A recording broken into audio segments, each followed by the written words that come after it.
Hello, everybody. Welcome to Virtual Vacation Events, the new age of luxury panel. Thanks so much for joining us. My name is Peter Bates, and I'm the president of Strategic Vision, which is a New York-based marketing communications company focused on travel, hospitality, and publishing. Our panel today is called How Luxury Hotels Have Evolved During the Pandemic and What is the Future? We're going to have a fascinating conversation today with some wonderful panelists. So let me start by introducing our panel of executives who are joining us today from London, Portofino, Paris, and Chicago. First off, Jonathan Raggett, Managing Director of Red Carnation Hotel Collection in London. Welcome, Jonathan. Thank you for joining us. Thank you, Peter. Andrea Filippi, Vice President Global Sales for Belmond, sitting outside enjoying the sunshine in Portofino. Thank you so much for joining us, Andrea. Rick Harvey Lam, Senior Vice President, Global Luxury Brand Management for Accor, joining us from Paris. Hi, Rick. Hey, everybody. And Chris Hamaway, the Executive Vice President and Chief Sales and Marketing Officer of Montage International, joining us today from Chicago. It's great to have you with us, Chris. Afternoon, Peter. Nice to be here.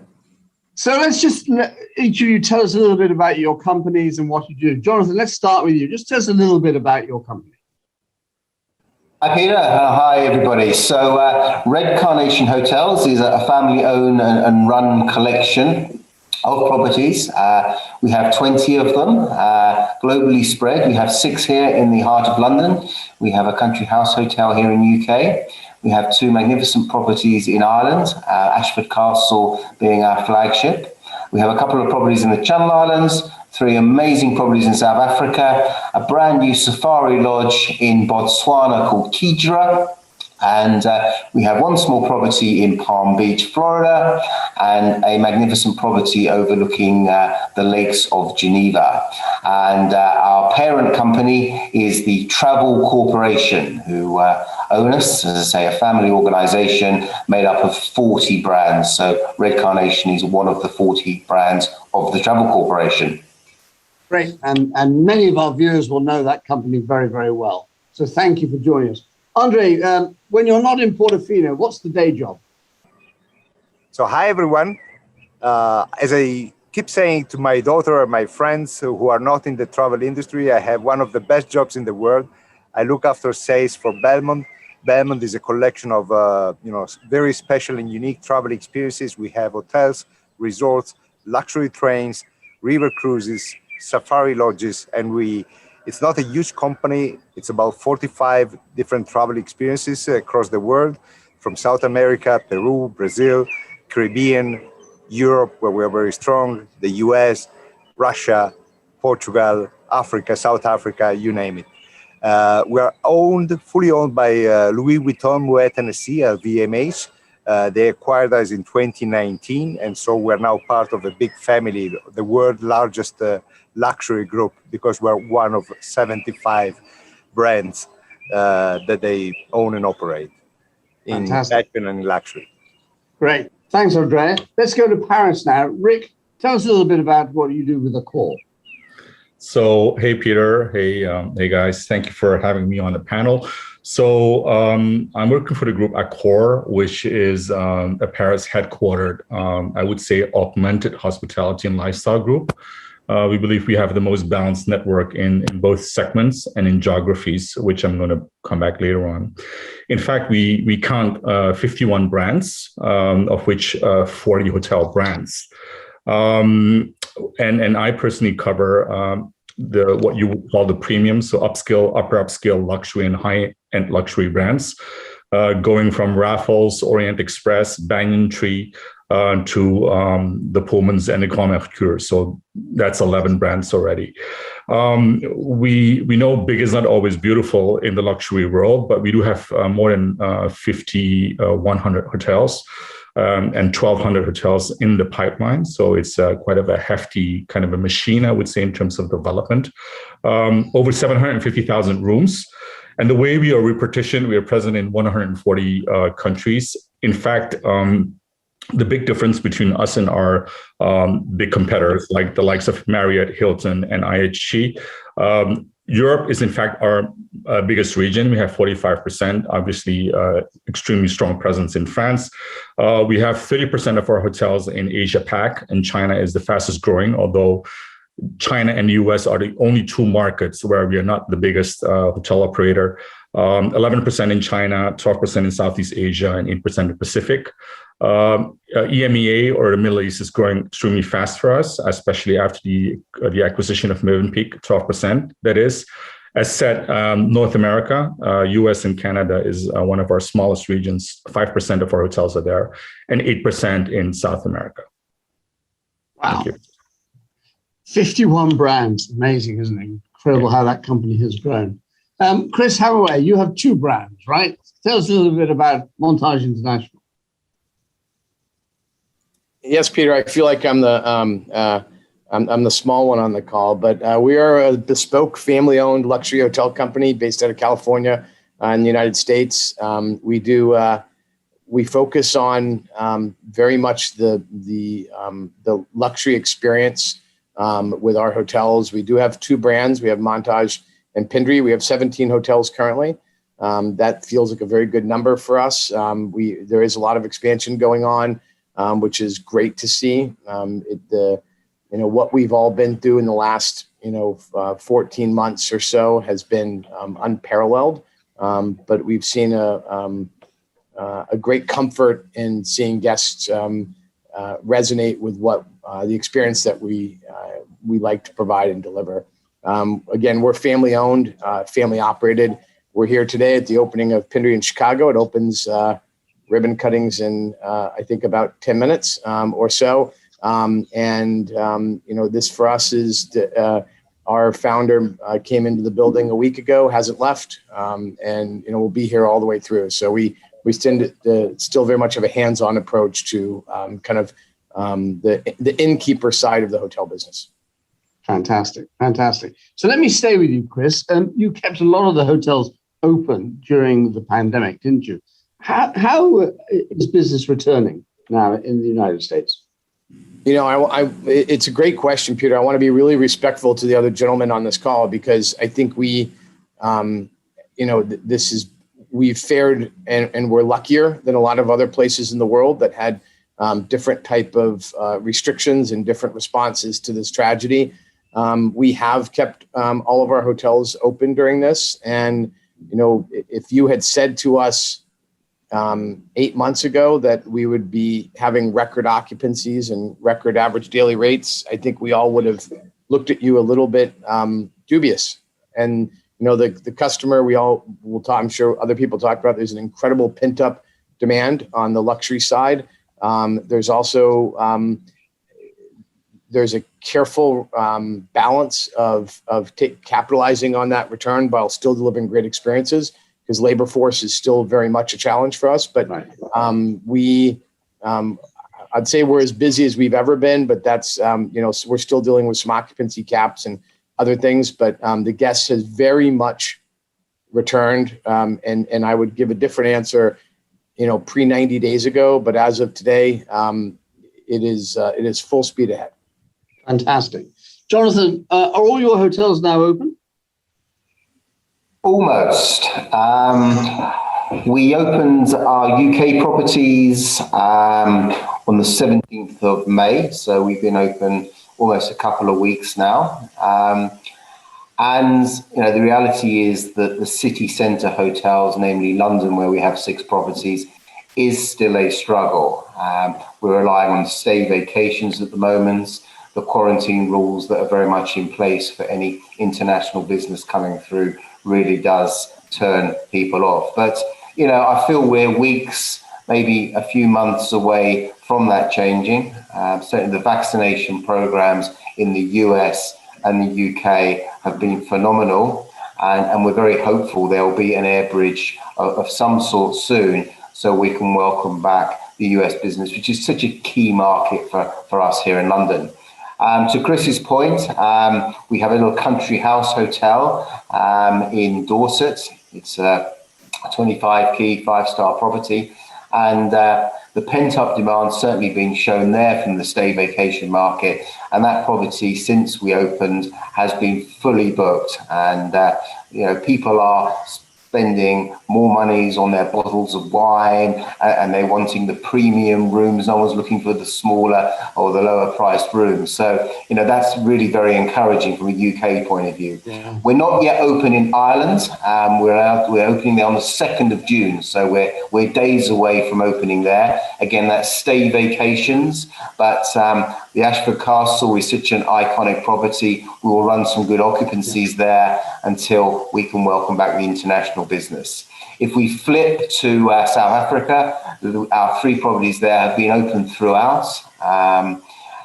The government made a decision that they wouldn't close the properties there. It was a very short period they were shut, but they have remained open.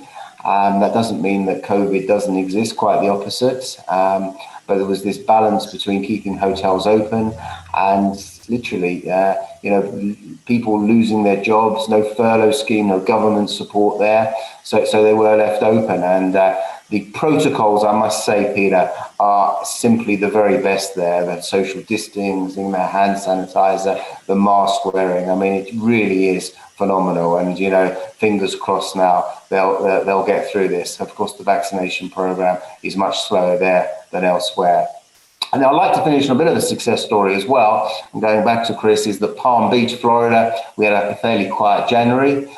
February was good, but March and April have been absolutely stellar. We've run those properties fully booked. Demand has certainly outstripped supply. So, all the signs are there that when we can open, when people can get moving again, travel is so important, and certainly all of us on this call are ready. We're so ready, and we've got the protocols right, and we just can't wait to start running all of our hotels at good occupancies again. And are you forecasting the summer to be good in Florida? Yeah, I think there'll be an extension. Again, I think because of restrictions going through, that is the quiet period, but I think we're certainly going to run a much better occupancy than we would have done in previous years. Fantastic. So, Andrea, in Italy, I think Italy opened up a week ago, right? On the 19th. So that's terrific. But of course, you're spread across the world. So, how are you seeing business across the world respond?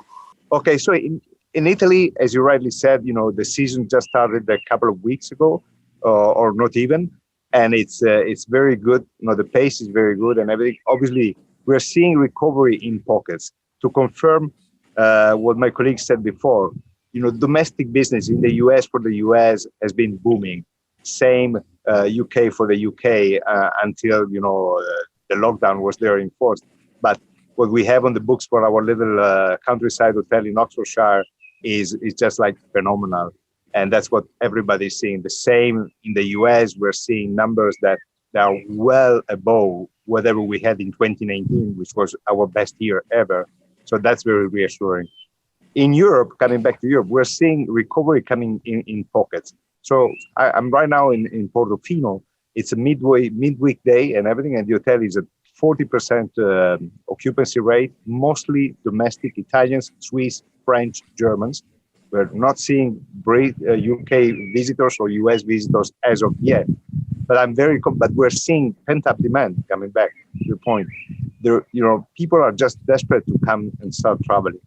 Another talk, when Portugal was actually made into the first green list from the UK government, in 1 week, the pickup we had for our hotel in Portugal was just like beyond what we could ever imagine.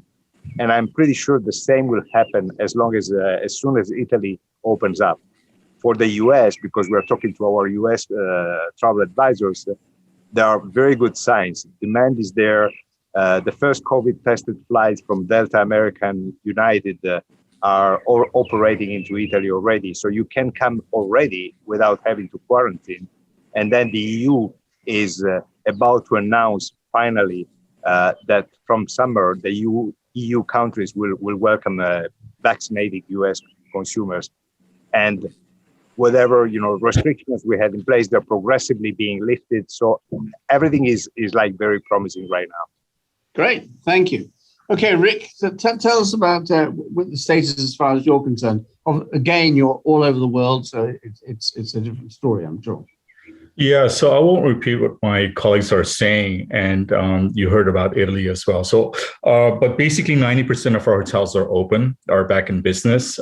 Europe is, in fact, the region that is where we have most of our hotels closed because depending on the regulations, either in France or in the Benelux or in the UK or in Germany. Business is coming back, but at a very different pace, depending on the region, the country, and the ease of local restrictions and regulations. So where it's being permitted on travel and sanitary regulations and requirements. I have to say that our luxury hotels are trailing.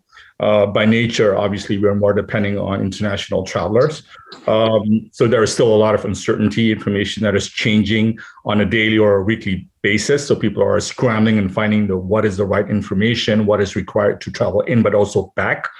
So what you've seen is that our mid and eco brands have been coming back much quicker. Obviously, depending on domestic business and so on, than our luxury brands. Uncertainty also remains with customers as regards when you look at booking, like lead time. You see that the lead time is very, very short. In 2021, this year, you see that more than half of our bookings for our luxury hotels is now less than a week. Okay, people are basically booking last minute. And also the requirements that are putting behind the cancellation policies and so on, obviously absolutely changed. In fact, we see that 14% of the bookings are made for the same day.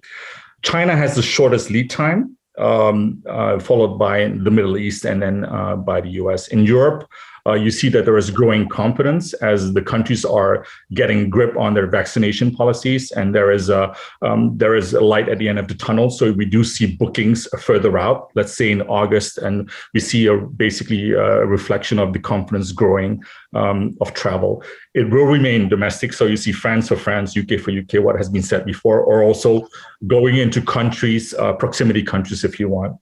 And when countries do open, we saw that at the back end of last year when the UAE or Dubai basically opened, we see there was it went above target in terms of RevPAR, even comparable to 2019 levels. Just the last comment, as we are a global company, and I don't want to dwell too much on Europe, is the worldwide occupancy remains low on average versus 19. With China really sticking out because they got the situation very much under control. But once there is pockets of, COVID cases, then basically they lock down straight away. And unfortunately, South America, which is very much depending on our Brazilian business, is the most hit, the worst hit region. Yeah. Let me stay with you, Rick. Our guests who do come to the hotels, following the protocols that have been put in place, and what sort of feedback are you getting from your guests when they do come to stay?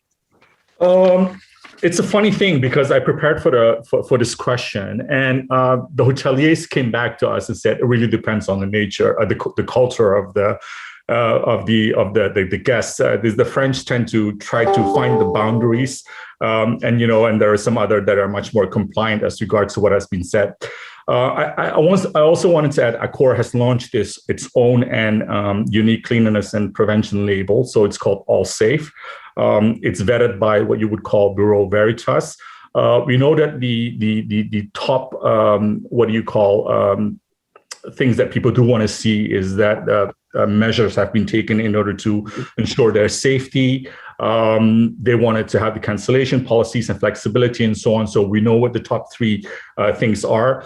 What we're getting back from research that was conducted in March and April amongst our guests is that they have been reassured. And this is also one of the reasons why people do want to stay in luxury hotels versus, for example, Airbnb or other shared accommodation. So it really depends. We also see that there is more and more people, especially in our luxury hotels, that say we need to do a better job in communicating what's open, what's not open, managing expectations, what is the offering in the spas, the gyms, the golf courses, the restaurants, the protocols, and so on and so forth. In general, our guests are following the protocol that has been lined out. but sometimes we do have the occasional feedback that they would have liked our websites or confirmation letters or on-site signage to be clearer, because they have difficulties in marrying what they're getting in return for the price paid. Sure. Okay. Jonathan, I guess it's different in different parts of the world, but people are following the protocols. You said that particularly in Africa, they certainly are. But what about feedback from guests? What sort of feedback are you getting?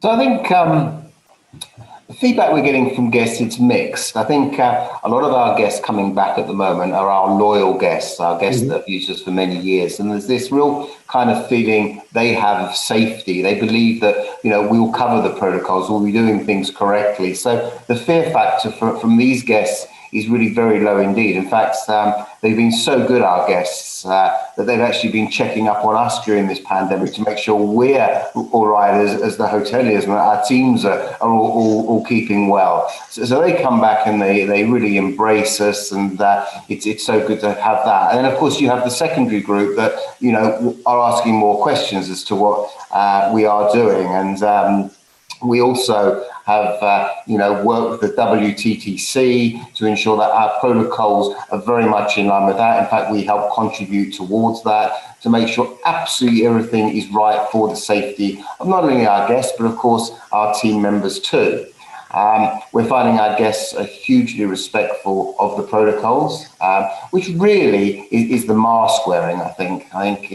Reality is when they come to the hotels, we do insist. And for the odd guest that says, they don't want to wear it and there's no reason why they shouldn't, then we're very strict about it. Because again, I think we've got to look after other guests, because clearly we're looking after and team members again. But, 99.9% of our guests are really sticking to that. I think guests now are looking for travel advisors. They're looking for a couple of things. Certainly for London, we now have huge flexibility on when bookings are made. So our cancellation policy now is 6 p.m. on the day of arrival. And look, if they can't make it, we'll give full refunds, we'll push the booking through. And I think people are looking for that confidence. And then the other thing that we've been discovering from our guests and travel advisors is that guests can get to countries now and they do their PCR, their tests. But I think there's a slight fear, actually, when they're in London, let's say, how they return. How do they then get their PCR to make sure they can return back? And we now in London have our hotel doctors, and we can turn a PCR test round within 4 hours. So guest stays in their hotel, our house doctor comes, and within 4 hours, they have the documentation, subject to, of course, it being negative, that they return. So I think it's those type of questions that are being asked, and it's those sort of things we are responding to ensure that everybody knows what's doing. Because it's the uncertainty, I think, that people don't know. And I also think, if I might just say, Peter, is that I think from a travel advisor's point of view, they've never, ever, ever been in a better position now, because I think people need to know the confidence, the knowledge that actually they know us hotels, they know us managers, we speak to them. And, we will make sure that we're very much on the side, of course, of every single guest and, of course, the travel advisors. So I think, we're in quite a sweet spot between advisors and hoteliers right now to make sure we really work together and we get that communication right.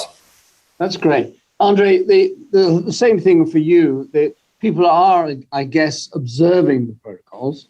But what sort of feedback are you getting with restaurants perhaps not being open or some services not being available? No, the feedback, first of all, guests, their experience begins at the moment they book. So from that moment, we start engaging with the travel advisor who booked them, or with them directly if it's a direct booking, and we feed them with relevant and updated information about what are the local rules, what facilities might not be fully operating, and we explain why. So as long as they have complete clarity and transparency of information before arrival, they can plan. And we have them planning tailoring their experiences based on their requirements and based on what we have to offer. Restaurants are now operating. So if you stay in a hotel, you can have your meals in the hotel restaurants. And very soon, especially in Italy, it's going, now restaurants are open. They can serve outdoors. until 10 p.m. and 11 p.m. Just changed last week, and soon they're going to be able to to be fully open also indoors. So what we are seeing from guests in general are two things. A big sense of gratitude for those guests that actually make it to the hotels. They are grateful.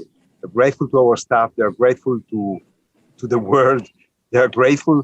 They are enjoying the moment. Something that maybe they were given for granted before, we can say. Right. Now it's suddenly become a lot more valuable to their personal life. It's seen as an enrichment. And they're kind to our staff and everything. So that's very nice to see. And there is a closer engagement. And the other thing is the PCR test. Besides clarity and everything, now they really want to be reassured that they can take their PCR test if needed at the hotel, hassle-free, without, before checking out, so that they don't have to, worry about that or run away for private clinics and everything. And we're getting organized like many other companies. And I'm sure all of my colleagues in this panel to actually have this, at company level, available, and it is available. That's great. Thank you. Chris, domestically in the US, very similar or not? Yeah, I have a sense of, a little sense of almost guilt listening to people and listening to Jonathan. I think 90 days ago, I would have answered the question basically exactly like Jonathan did, almost verbatim, not as eloquent as Jonathan would have been, but almost verbatim. I can tell you now, no.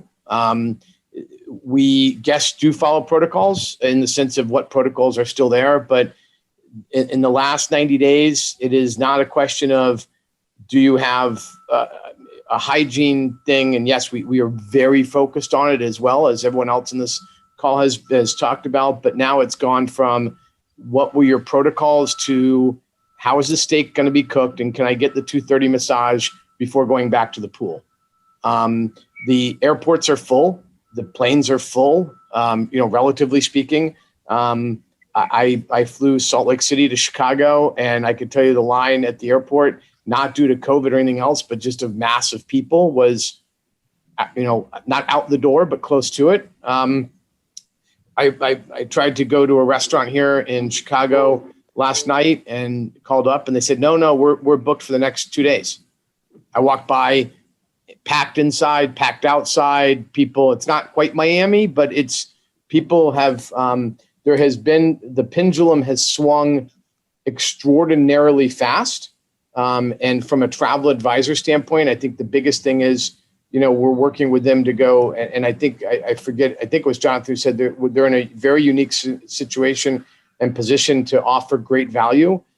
The value now from them, yes, and it's so bifurcated. We're talking about Italy and UK. It's about the protocols and the PCR tests and the this and that. And then domestically and even Mexico, it's, can you get me into the restaurant on the Friday night off property that I want to go to? Can you find me a rental car? And can you make sure that the zip line tour that is completely like the amount of demand that is out there? And I think it was Jonathan, again, not to keep quoting you, the ancillary spend and the per guest folio spend is extraordinary. It's the best rooms. It's the best bottle of wine. It's the private tours. It's the private yacht charters. It's the private firework displays. Everyone's going, I'm here, and here's what I want. But so I would answer the question, Peter, very differently 90 days ago than I'm doing now. But right now for us, it's much more back to, is there value? Because rates are very significant. And, is there value, and can I have the great experience that I want to have? Great. Fantastic. So to all four of you, for anybody wanting to know what's open, what's closed, what are local restrictions, are you recommending people go to your websites? Is that the key place now for everybody? Who would like to take that? I think it's the only thing that can stay dynamic enough to let people know, because as things change, by the day, sometime by the hour. But I'll let Andre, but it's that same thing. Oh, it changed yesterday. It changed the day before. I think the web is the only place to really point people on that side. Yeah, Andre, do you want to add to that?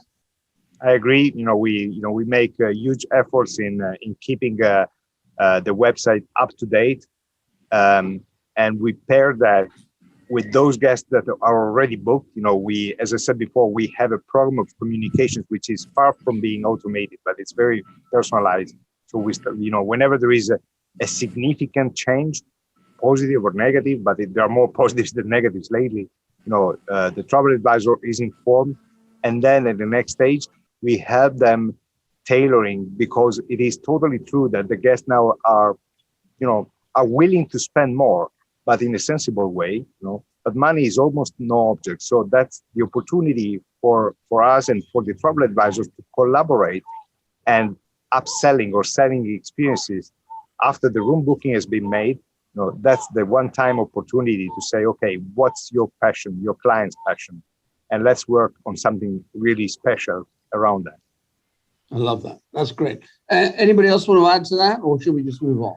Yeah, I just wanted to add to what Andrea was saying. So we're using the different communication tools according to the booking funnel. So we used a lot of social media because the in-market time in making sure that the destinations, when we were clearly seeing that people wanted to not stay in cities, is to highlight the beautiful resorts that we have in different locations that were easy accessible and that were giving the sense of, not isolation, but protection. On the websites, we used pop-up screens and we used links to the right channels where people could find the right level of information concerning travel. And once bookings were made, we were using pre-arrival booking confirmation emails and so on to go more in depth as regards to what can you expect, what are the protocols, both to reassure, but also to manage expectations when people come and say, this is what you can expect and so on and so forth, because we do keep an eye on what you would call the value for price paid. And then last but not least, also making sure that the hotel staff were properly trained and making sure that they said the right things at the right time, the signage, all the in-hotel communication was there in order to make sure that people were reassured of all the measures that were taken, but didn't feel that they were staying in a hospital, as a matter of speak. That's a good point. It's a really, really great point. People want to enjoy themselves. Yes. They don't want to be too structured. Absolutely. Let's move ahead. It sounds like as you open hotels, you're all doing pretty well and you're all excited, and the travel advisors are working with you to bring the customers. And I love your point, Andrea, about tailor-making every stay for every guest. I think that's a really lovely point. But let's look at the future, 2022. What's going to happen then? Are people going to leave domestic tourism in the US or go to other parts of the world? Are people going to go back to Asia? Africa going to open up more? What are you all feeling about the future? Because our travel advisor colleagues are really planning a lot for the future now. Jonathan, have you got any thoughts on that? Yeah, Peter, I've got lots of thoughts on it. One area I'd like to touch on is that I think there's going to be more generational travel where we're going to have 2-3 generations traveling together. So I think we need to be ready for that, as we are. But the big point I wanted to raise here was, I think, the word sustainability. I think people now, when it comes to luxury travel, are looking for more than just arriving at a resort and staying there. I believe they're looking now for immersive experiences that we as hoteliers need to plan, so that if you go to a destination like Ashford Castle in Ireland, what else am I going to do? How do I actually mix with the wonderful folks in the west of Ireland to see what life is like there? And we've set up these experiences where you can go and forage with local Irish people. You can go make soda bread at somebody's house there. You can go and have a meal experience. So that when you're there, it isn't a matter of staying in a wonderful 5-star hotel only. It's about experiencing what's out there.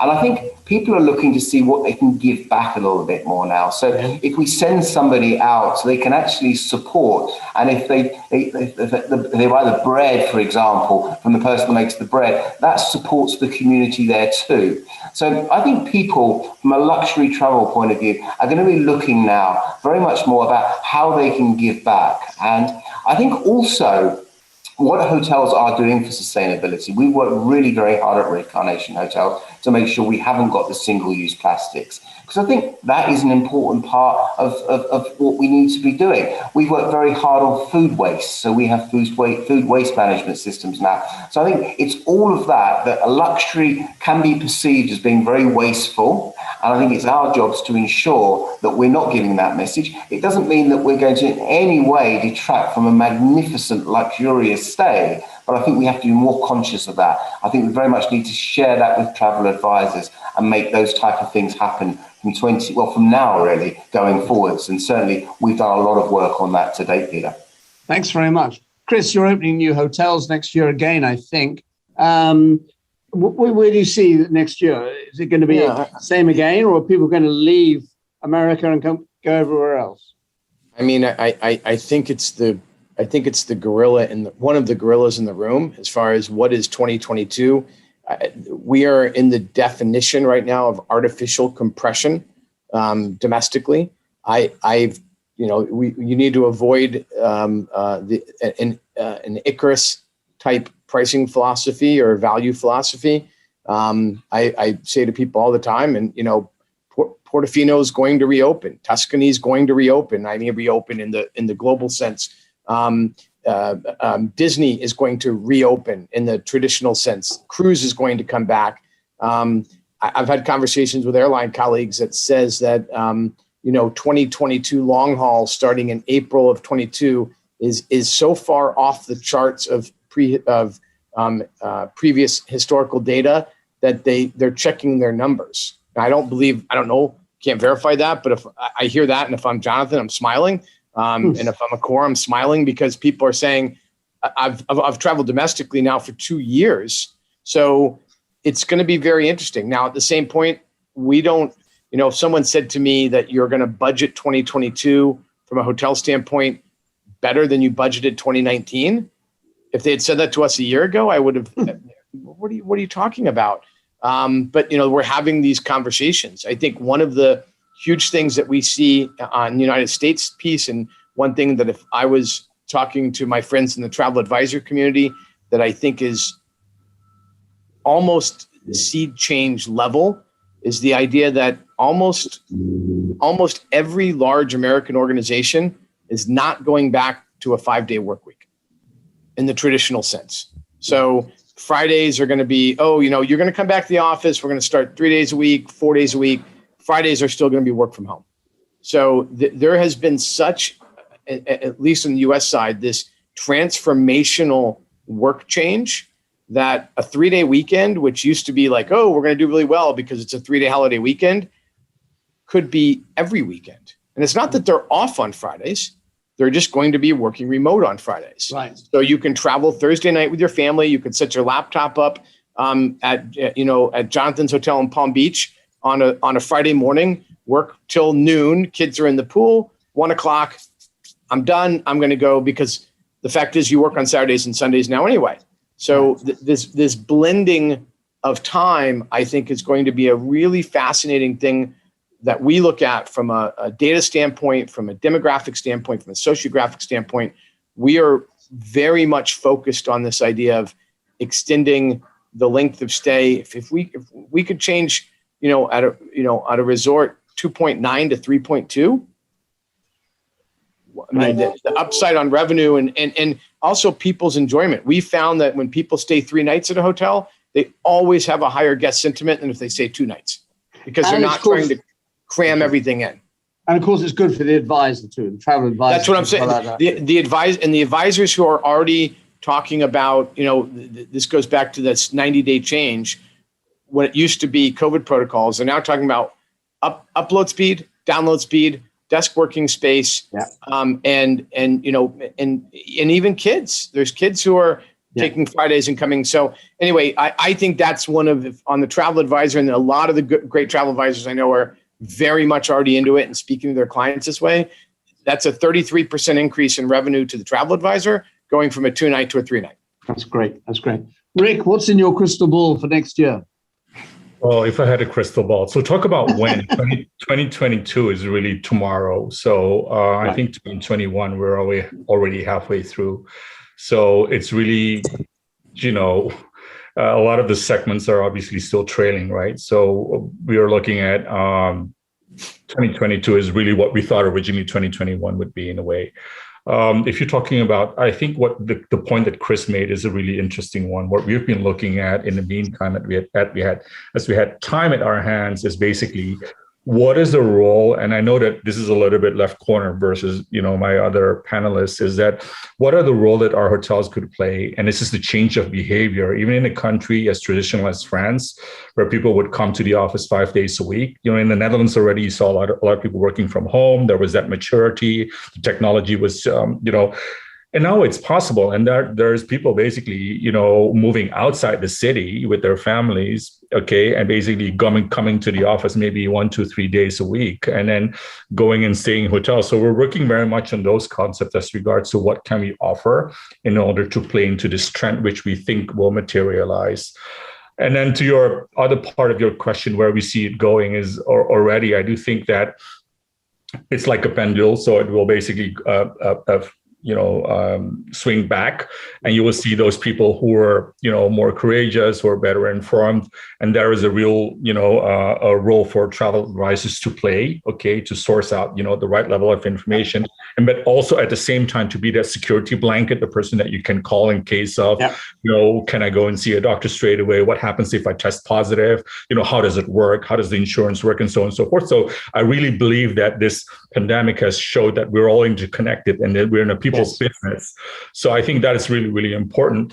And also what Jonathan was saying is that, whether it's multi-generational and also this, doing the things that people always wanted to do. I mean, there's almost this kind of, there's this urgency now to say, okay, nobody had thought that we would globally go into a pandemic that would last at least a year and a half. So let's just do it now if we can do it. Yeah, thanks. Like it. Andre, last word to you. I guess you'll be opening new products. You're always opening new products. What is next year going to do for you? Next year, I hope not to be wrong, but the three main things that I see possibly happening, provided that no further complications will come up. If we keep on the promising path that the world just started, I see first of all, there will be a raise of demand for consumers, for luxury travelers, for consultancy of expert and trusted luxury travel advisors. Because, booking it yourself now, it's becoming way too complex. You have to go through airfare, ever-changing routes, fares, flexibility, hotels, restaurants. You don't know the local rules, travel insurance. When you put all this together, I assume that less and less people will bother and will have the time to do it by themselves. And they will just look for someone that can, put it together and make it bespoke for them. So trend number one, I think 2022 is going to be more than ever the year of the strong comeback of the travel advisor. So that's promising.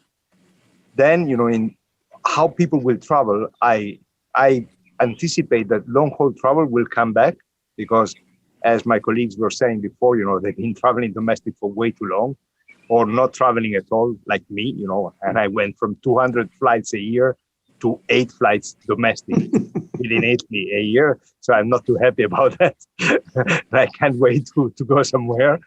But other than that, I think that long-haul travel will come back, but it will be a little bit different. I think probably the frequency of long-haul travel will decrease, but the length of stay will increase.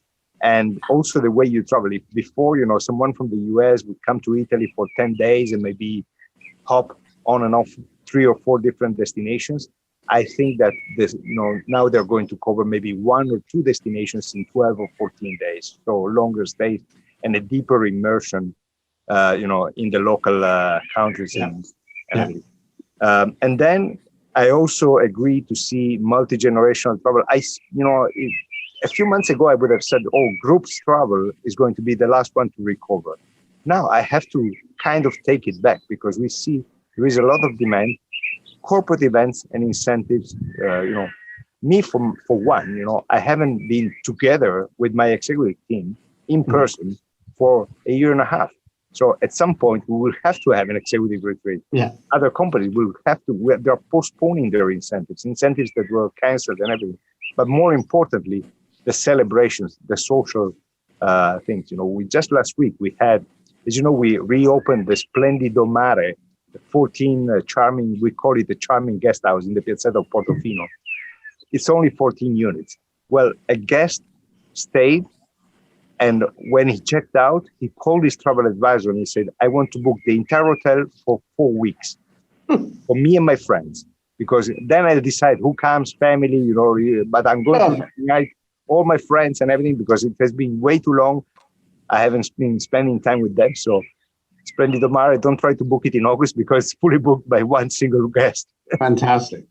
Well, we could go on forever. You're all so positive and you've got such great information, but I'm afraid our time has come to an end. This has been absolutely incredible. We haven't even got on to income and how much people are spending very much on travel. But let me thank you, Jonathan, Andrea, Rick, Chris. Thank you so much indeed for doing this. We're really grateful. And to our audience, don't forget there is an exhibition of luxury travel suppliers. Do go and get onto the floor and have a look at that. And take a look at some of the other panels as well. There's lots of great information for you. So happy traveling, everybody, and we'll see you soon. Thanks for joining us. Bye-bye. Thank you, everyone. All right. Thanks.